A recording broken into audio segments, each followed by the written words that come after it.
One. Hey, Justin, how you doing? Hey, what's going on, Mike?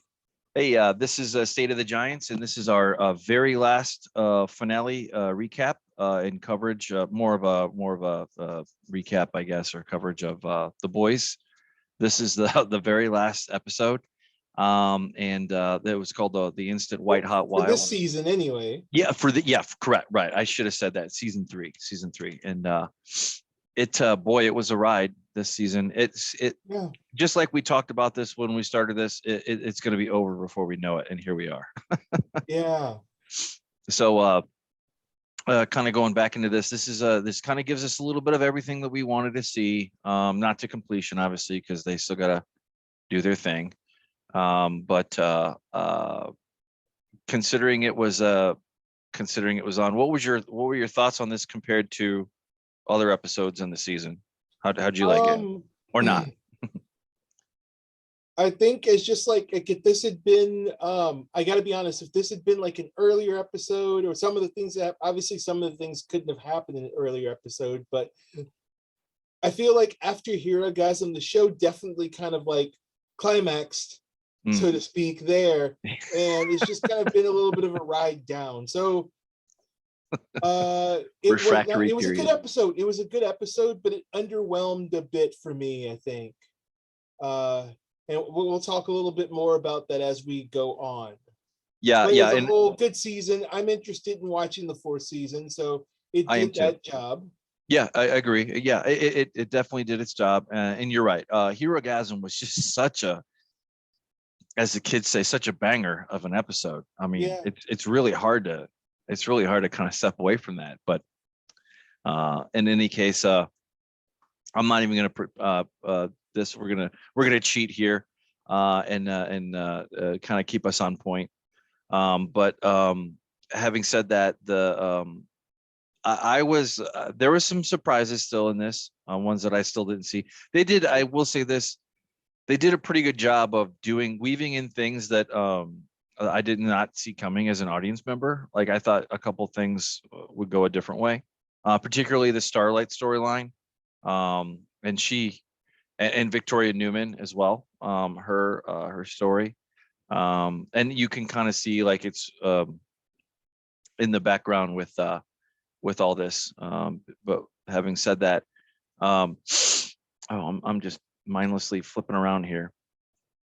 Let's see here. The Instant White Hot Wild. I need to go back and like see what these titles mean for the Right. different episodes, because I'm sure they're like an Easter egg or some extra kind of oomph that you would get from them. But I don't know how to connect those dots. I need some YouTube nerd to tell me.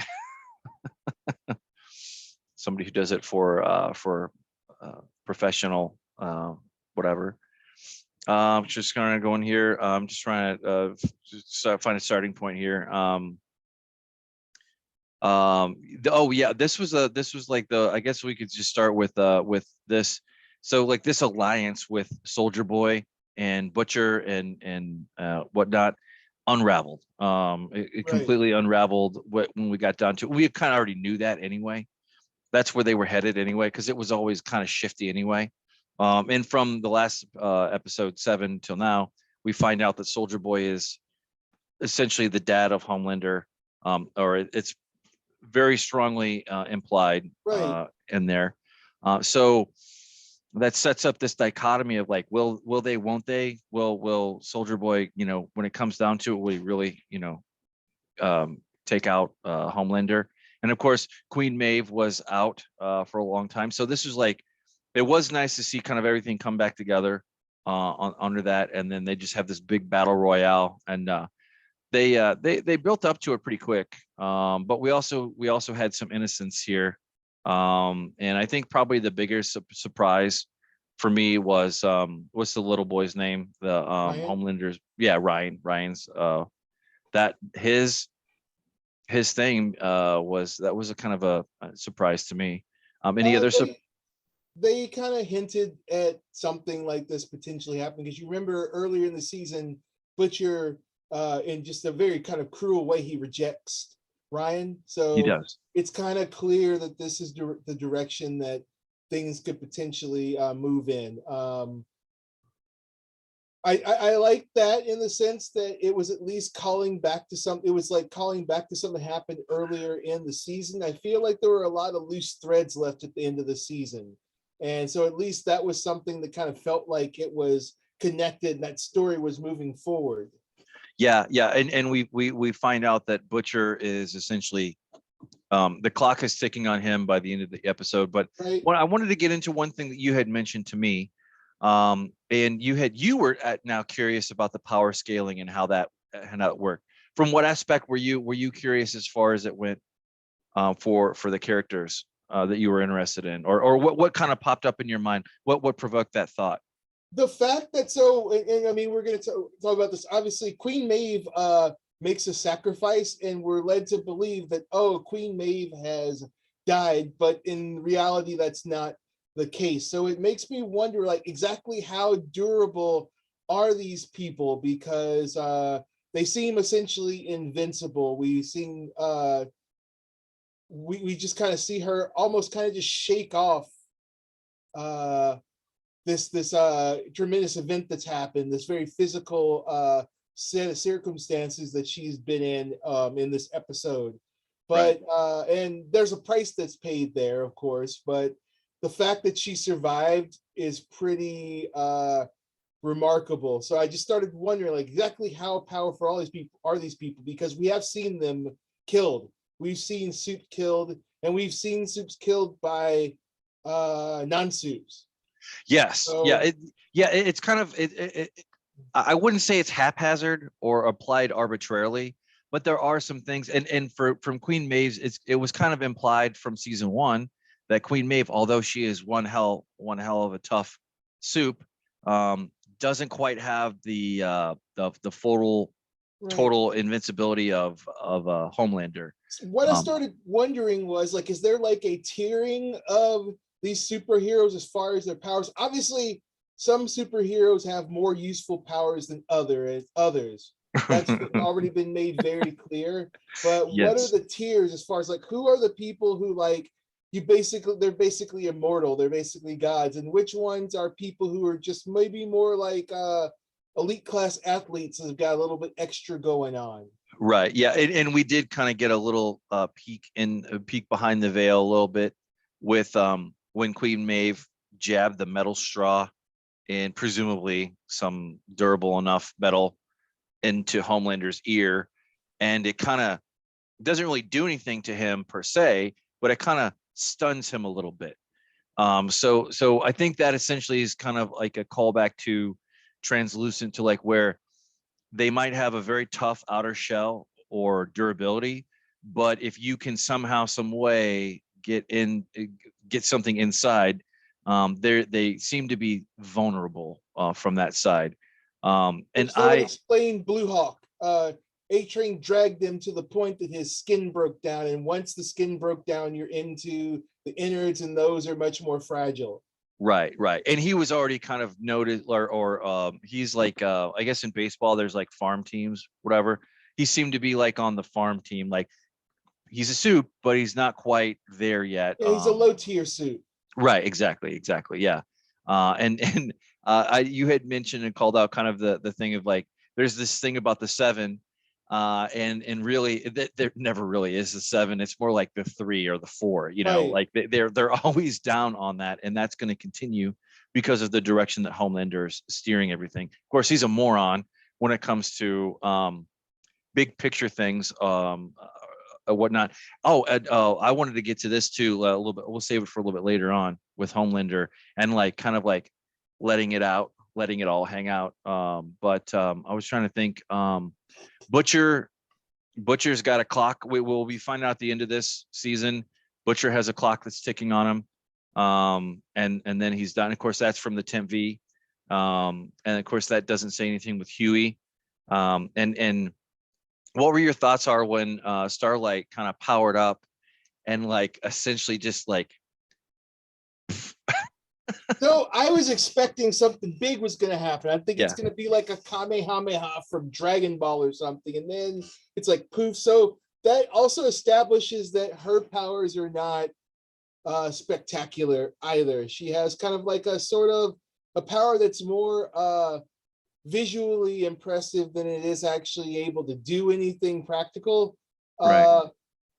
Well, or I'll put it like this: her powers are their powers are good for like show, and her powers are probably good if you grew up in like a rural community in Iowa. Like presumably she can, when she's like powered up, she can also transfer that power into things. So if you live in like a rural community, being able to do something like that is probably really, really useful. Right. So, but she's not uh her being on the seven is just kind of a plot device. She's not really like, as far when you start talking about like being super powered, she's Right. not a high level soup. She's only a high level soup in the sense that she's a member of the seven. Right. But And power right. And wise, yeah. because the whole point is she's just like a country girl who's kind of been allowed to be a part of this like gigantic organization or like this very kind of prestigious group. And Right. it's Right. bewildering everything because she expects one thing. So she's the starlet the wannabe starlet who goes to Hollywood and is corrupted by it. Right. That's Right. basically her role in the series. Yeah, I definitely got Jubilee vibes from her, kind of, she's kind of important. Of course, she seems to be a little bit more durability than like say you or I would. More like But Dazzler. yeah, Dazzler, yeah. Dazzler would be a good valid one too. That just, but of course I could be wrong on that because it just seems like they're like, and again, I wouldn't say they're arbitrary about it, but like when the female was getting a beat down in episode 7, and like that dude was just like punching the hell out of her wound. Boy, it was sure implied to me that like, well, maybe she has a little bit of iota of power left, but of course that wasn't, who's to say. But anyway, I don't want to get too much in the weeds on this, Right. but it is interesting to see like where there is. So essentially, like now they're going to have to come back and figure out another way to take down Homelander. Not only Homelander, but apparently, I don't know, at the very end of, they basically put Soldier Boy, in spoiler warning, obviously, because it's the last episode, but he does go off, and it's Queen Maeve that kind of takes him, jumps out the window with him or whatever, Right. and prevents him from nuking everybody in that room. And it was because of the little boy Ryan was there. I'm really surprised that Butcher just didn't say screw it.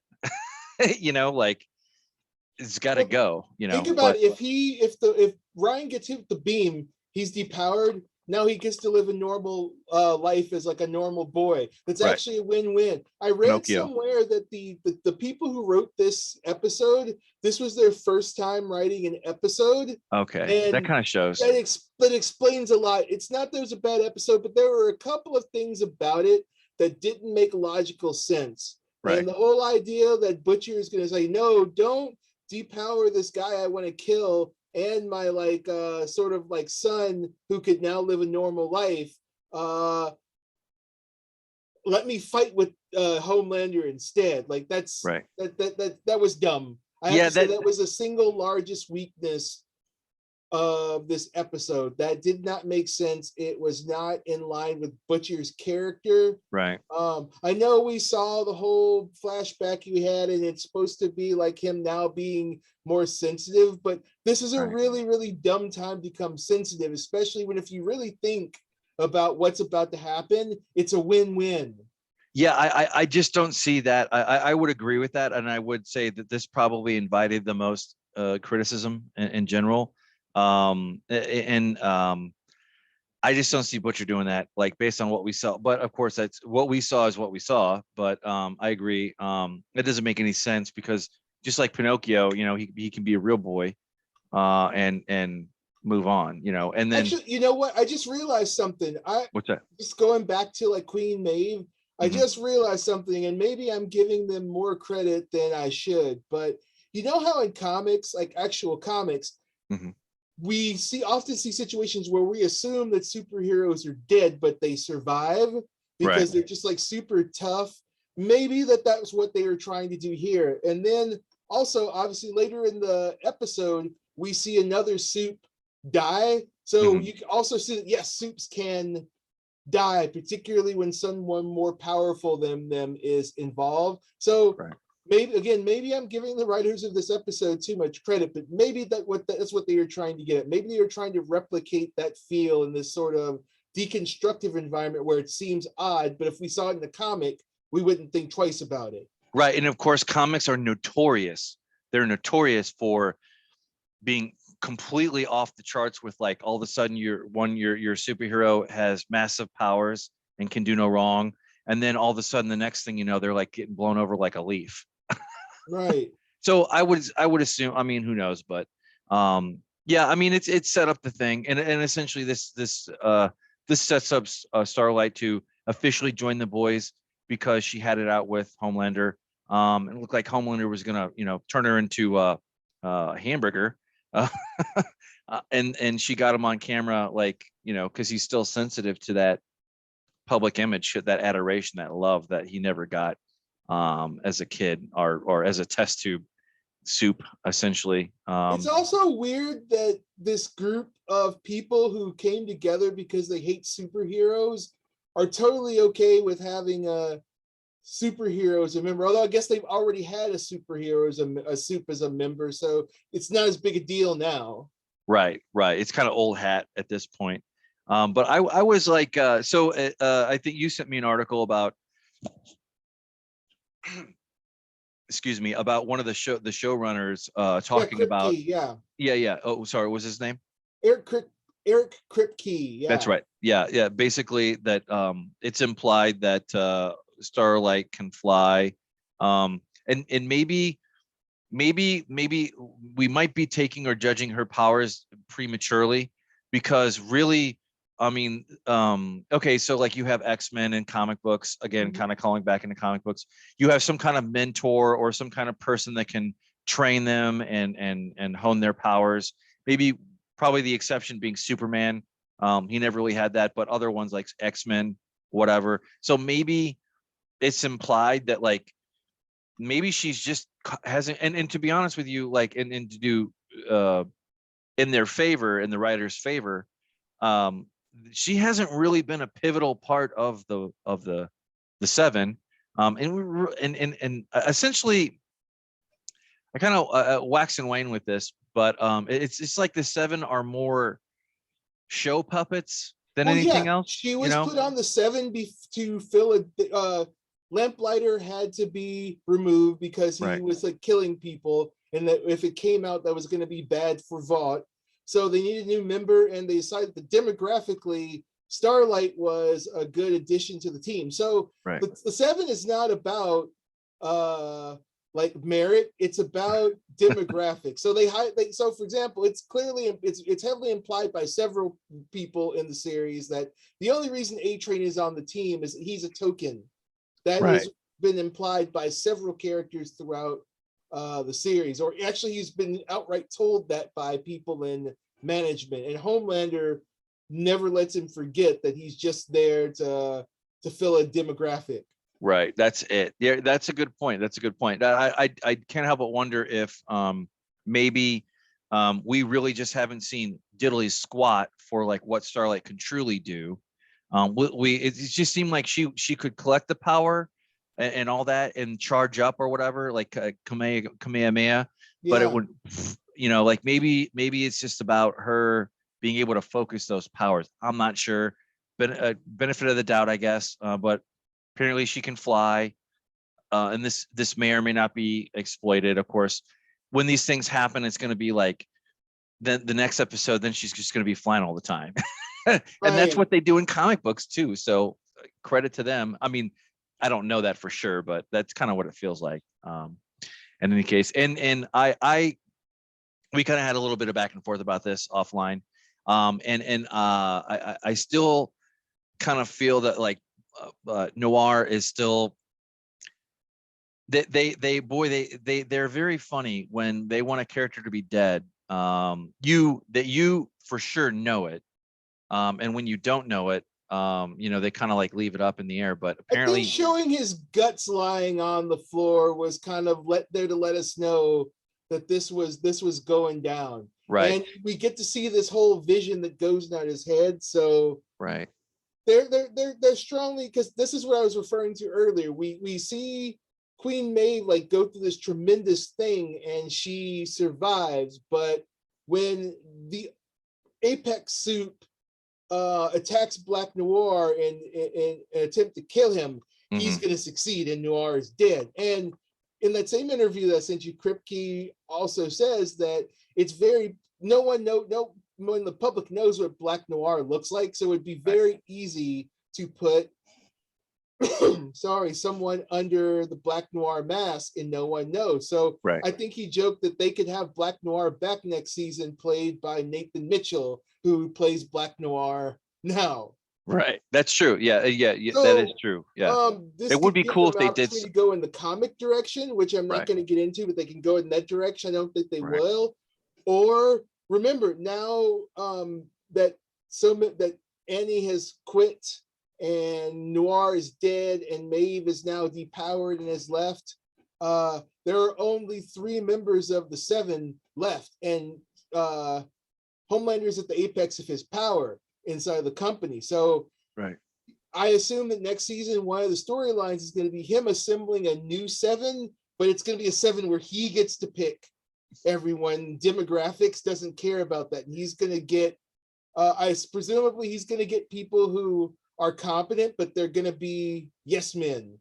So it's going to be interesting to see what kinds of characters they pull from the comic book, or if maybe they decide to make a new original character. That's a direction they could go in. Yeah, and they've been flirting with Fourth Reich type tones with Homelander this entire time. Right.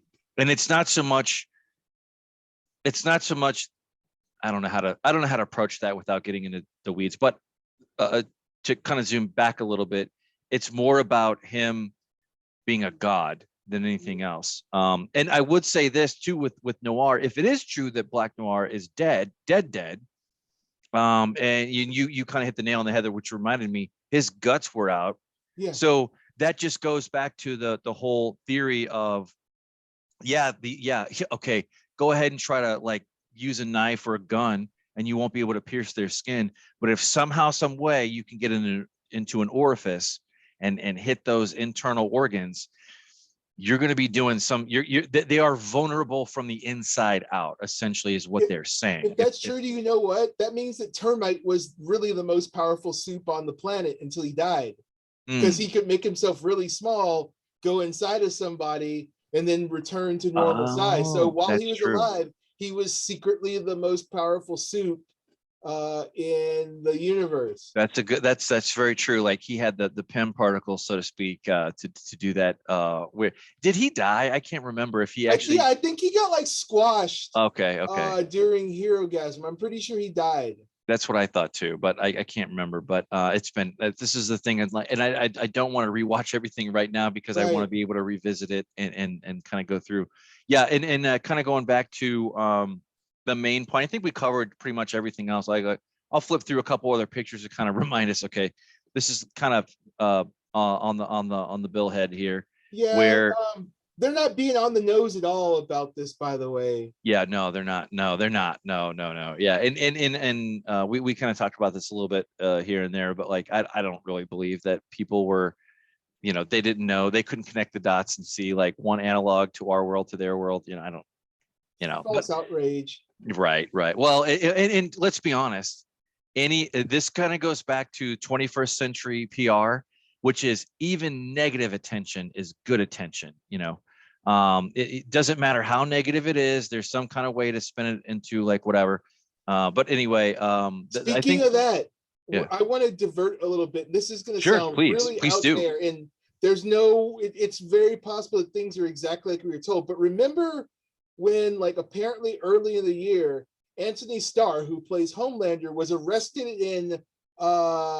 in Spain for like assaulting a bartender and apparently saying, "Don't you know who I am?" And and you heard about that. He was arrested, and he went before a judge, and what was decided was he was going to have to pay a fine, and he'd be put on probation, which would be cleared as long as he didn't commit any more crimes in Spain. Okay. 2 years. Right. It was a little bit of a news story, but that actually happened. And I didn't know that. No.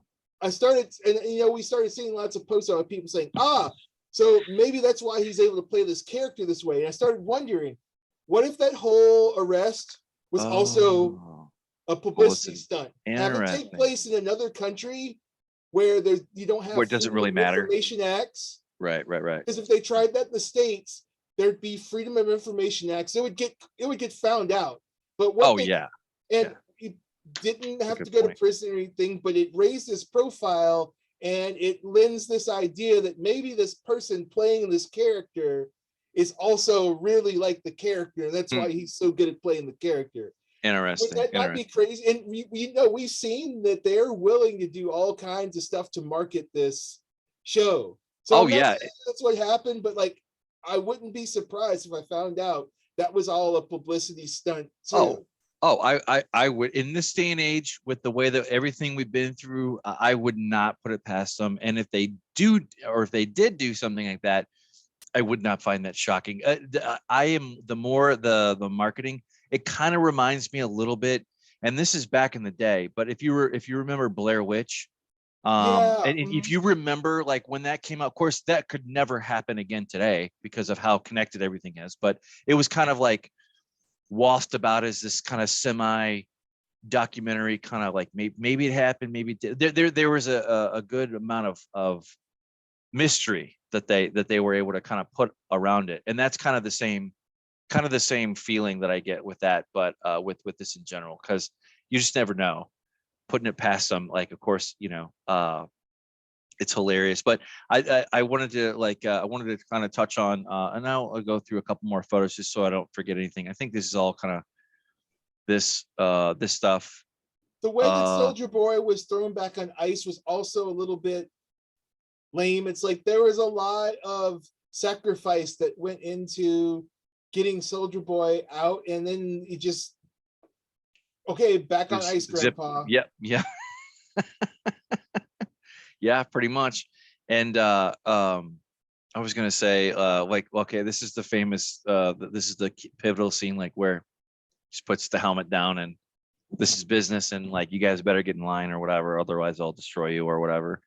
But I wanted to say, like, I think the most shocking thing, and you can see the ear bleed from like where Queen Maeve did the straw in the ear. That had to have. There's got to be some kind of season 4, season 5, whatever they do. And I think you said something along the lines of like, this should not stick around too long, and they should exit on a high note and not like let it drag out to like I would Walking say Dead. one more season. Yeah. I would not advocate for a 5th season unless they've got a really solid plan for it now. Yeah. And season 4 and season 5 are going to be very tight, and also not be so distant after one another. Right. If they can pull it off, I would say 5 seasons. Realistically, I'm going to say 4, because I love this show. Even only 8 episodes a season, this is not an 8-season series. No, it's not. And if anything, it's going to lose its teeth if it. This show is a show with a lot of teeth. Yeah. The longer it goes, any show, the longer it goes, the duller the teeth get, and the teeth start falling out. So because you can only string the audience along so long until it's just like, okay, and I would say too, if nobody's going to see this on the show, and of course they've already drawn up these plans, but I would hope to God that they do not do the Disney Marvel and Disney Star Wars has the like extended universe deal. Yeah. Well, not necessarily that, but like apparently the new standard on that side of the house, on that side of the comic book world, is 6 episodes and then it's done. I would be really, really upset if they didn't repeat at least 8 episodes for season 4, because and maybe I'm wrong on that, but I just don't see 6 shows being very good for the longevity of the brand, because they no doubt want to do something beyond the show. No doubt. I would hope, and hopefully it's in taste and it's in it. As long as they do something with a good storyline and whatnot, I'm down, and I'll give it a shot for sure. But kind of go ahead. I'd rather they didn't. I think there's something to be said about a show that comes in, does what it does, tells its story, and Sure. then it just goes out and that's it. I Sure. understand that from a, like a business standpoint, it once you've built a brand, it just seems like logical sense to just milk that brand. But I feel like Right. that's what's wrong with the rest of kind of American sort of entertainment right now. We're no Boy. one wants to make anything new. We just want to milk the stuff that we made 10, 20, 30, 40, 50, 60 plus years ago. And again, the longer things go on, the more you show us something, uh, you lose your teeth. Like some of Right. the worst things I've seen have been the things where it's like, oh, remember this show from the 90s? Well, here's the cast back 20 years later. It's Yeah, I like, don't want to see that. no, I don't Just want to see leave it that. You be. know what? That show was great because it was what it was when it was, and the actors were what they were when they were. And I don't need to revisit. If I want to revisit my childhood, which I just don't do a lot, Right. that's what DVDs and streaming are for. I can go back Right. and watch those old episodes. Absolutely. Or show, yeah, or movies or whatever. Yeah, I'm okay with tasteful. I would diverge with you as long as it was tasteful, and as long as it wasn't like a sheer milking of the fandom to the point to like where it's just to where you start off to turn off, hardcore fans or the faithful that have always been there. Anyway, that's all kind of a dead end cul-de-sac, but And you and I, we also talked about sort of the curse of the fourth season, that like kind of being yeah, sort of the point that either makes or breaks a show. right, Um, a show either kind of hits the fourth season and comes out okay, or it starts like going to shit at right. season 4. That's That true. happens to a lot of shows just Oh yeah, because at a certain point you've explored the main premise in a certain amount of detail, and if you right. can't find an interesting way to continue exploring that premise, like think about it, like especially now when there's so many different forms of entertainment, back Right. 80s 90s there used to be like these series that would go for 8 seasons. It's like, Mhm. come on, how many episodes can you do about this very very thin plot? But we put up with it because it's what we had. Now we have lots of options, so Well, it's like, and instant gratification, like yes, drop of a hat. You can have whatever you want, just and even to the point to like where we're to the in the era of like where piracy just doesn't make any sense, because like pennies on the dollar, you can tune in, tune out, versus like, screwing around with some nerd thing or what. I'm sure there's hardcore folks there, but of course now the thing is like now it's just as not just as bad as like cable TV was, like with the 15 million things and prices right. always going up. It's the same thing. It's just a little bit different. But no matter what they do, I agree. I would agree with you. Um, if they have a choice between one hell of a complete, whether you like it or not, at the end of the day, at the end of the storyline for season 4, or they can kind of sort of milk it for another couple seasons, I would agree with you that just that my only caveat being, don't make it 6 episodes, make Well, it at least 8. I That's assume the that only thing I, we're wrapping up because they've given us a timer. They've told us yeah, Butcher has, what they say, 12 to 18 months, I 12 think, to something like 18 that. months to live. So Right. they've kind of given us a timer. And obviously with television, you can slow things down as slow as you want. But I Sure. would like to assume that that means we're headed towards conclusion that's going to happen next season, or maybe a season after that. But like, Right. I can't see 6 seasons of this I, series. I don't either. I don't either. Carl Urban is a great actor, and I have no doubt that the folks on this show are pretty much locked into Amazon Prime. So Mhm. I'm sure they have other projects, to keep them employed. I know Carl Urban was in. He was in a Thor Ragnarok. I think it was. Yeah, I think it was either Thor. It wasn't Thor 2. It was in Thor 3. But anyway, he's definitely not gonna. I don't see him, kind of jumping ship and going over there again or whatever, because I think he's pretty much locked in. And he's a good actor, and I hope to Yeah. see more of him. And to kind of piggyback on that, kind of put a pin in it, before we get to the thing, and then we might hit our favorite, our personal favorites, or highs or lows for the season if you want. But I would say there is no boys without Butcher. Right. There is no, and there is no spinning this off and like Huey is the leader or is the leader or a Frenchie or whatever. I could easily see where they would maybe try to spin off and do like some kind of like a show with like maybe the female and Frenchie, maybe. I don't I know. would not watch that show. Yeah, I don't know that I don't know that I would be drawn in. I would give it a shot because they have given me enough. They have given me enough entertainment for me to give at least like a watch. But beyond that, boy, you're on thin ice, for sure. But anyway, this kind of comes up to the very end of the thing, and this kind of goes back to what the showrunner, that article you shared with me, which is basically he does cross that line.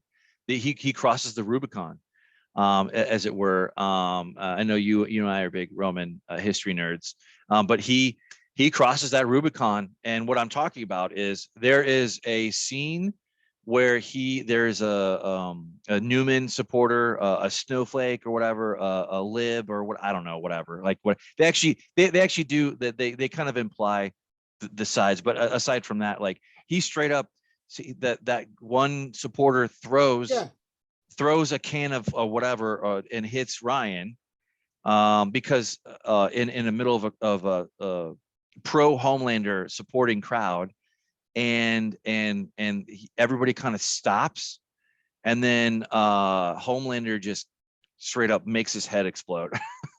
And Ryan, of course, was not going to get hurt by getting hit by this can because he's also got powers like Homelander. Right. So Yeah, instead of just letting it go and just kind of whatever, he just straight up whatever. And there's like nobody knows like what should we do. And then that, of course, that psycho, there's the psycho stepdad for of MM's daughter, starts odd, clapping and cheering like a psychopath, to support their psychopath, that just doesn't care. And then he sees, oh, well, I guess I can just be myself, and once that's out of the bag, that's it. I don't know that. Anyway, it sets us up to definitely return for season 4, episode 1, whenever this thing gets back on the air, and in a year or two. And the one thing I would say, I want them to take their time. right. If that means we have to wait 2 years, I'm okay with that. As long as they take their time and they really deliver a complete and full story. Again, I as long as they don't do 6 episodes, I'll be kind of mad if they do 6 episodes. But whatever they make, I'm still gonna watch. Let's be honest. Right. I would say they also have like some other limitations they have to think about when they think Sure. about going farther out. And that's this. There's a season every other year. Jack Quaid and Aaron Moriarty, who play Huey and Starlight, they play young characters. They're not going to be able to play like young characters forever. They're both getting older. And they're not going to be able, like, because Jack Quaid already can't play Huey the way he played him in the first season. No. And his character probably has come the longest, and the farthest from a development point of view. But kind of wrapping it up, putting a pin in it. What was your kind of favorite highlights of the season? Or we probably both know what our favorite episode is. Well, yeah, of course, Herogasm was good. Right. I enjoyed getting those first 3 episodes back to back. That was that was a great start. I'd agree with you. And then we had 5 weeks of the show, and it was good. I would agree with that for sure. Like although I think I said like it would have been sufficient to do 2, and then like give me another week. But whatever. What's the difference between 5 weeks and 6 weeks? Not much. Not in the big scheme of things, because everybody's going to be able to see this. Do you and with that being said, anything else you wanted to say before we kind of wrapped up this season? No, this season was great for the most part. There were obviously a couple of sort of down points, and we talked about that when we talked about those episodes, but the season was great. I'm looking forward to the next season.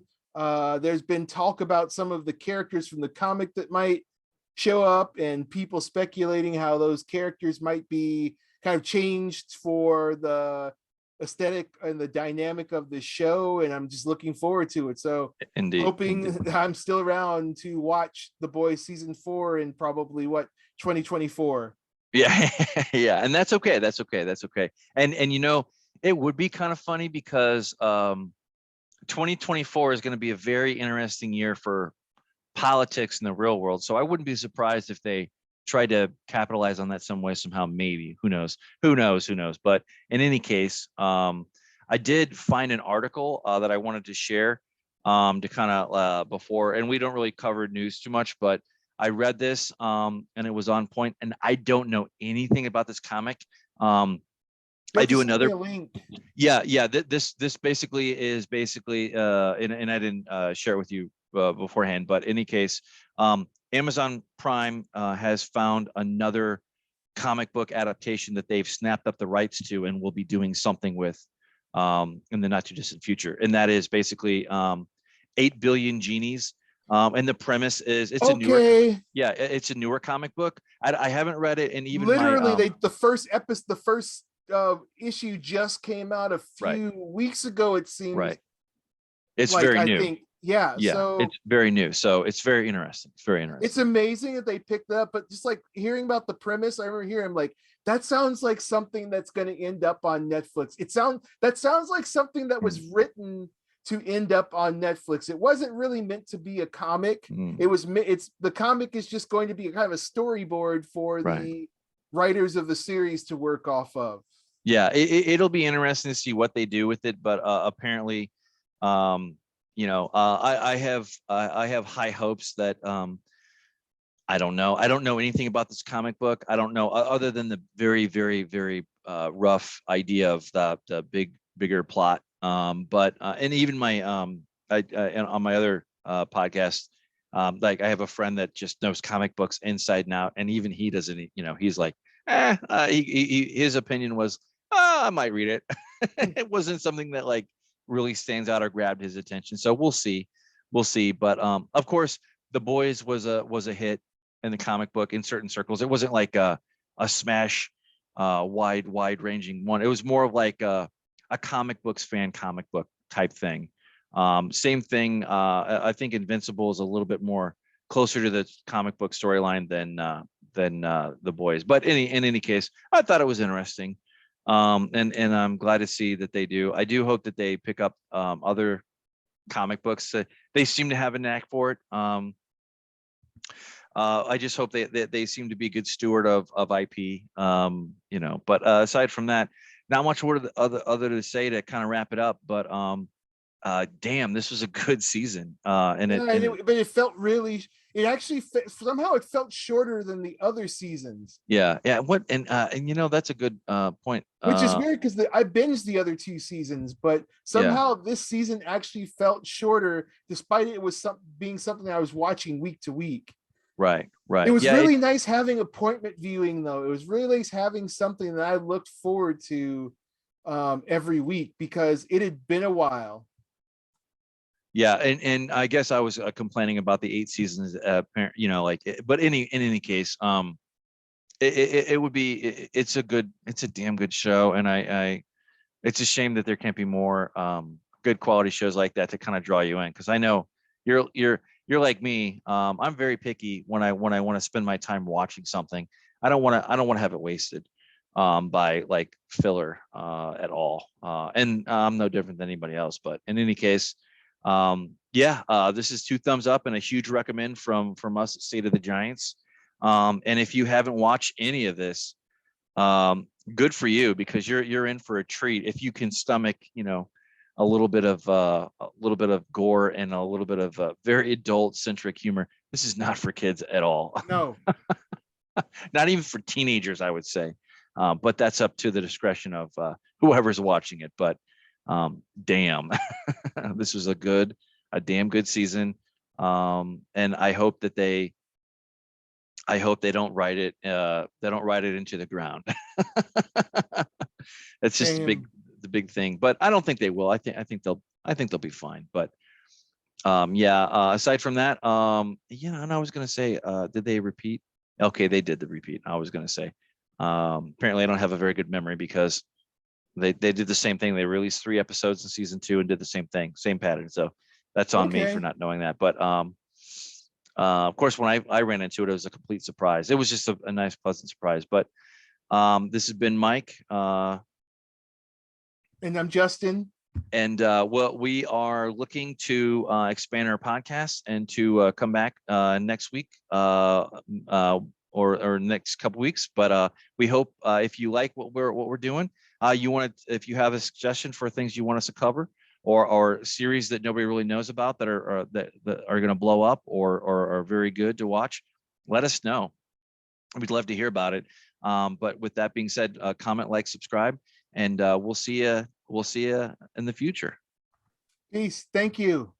Thank you.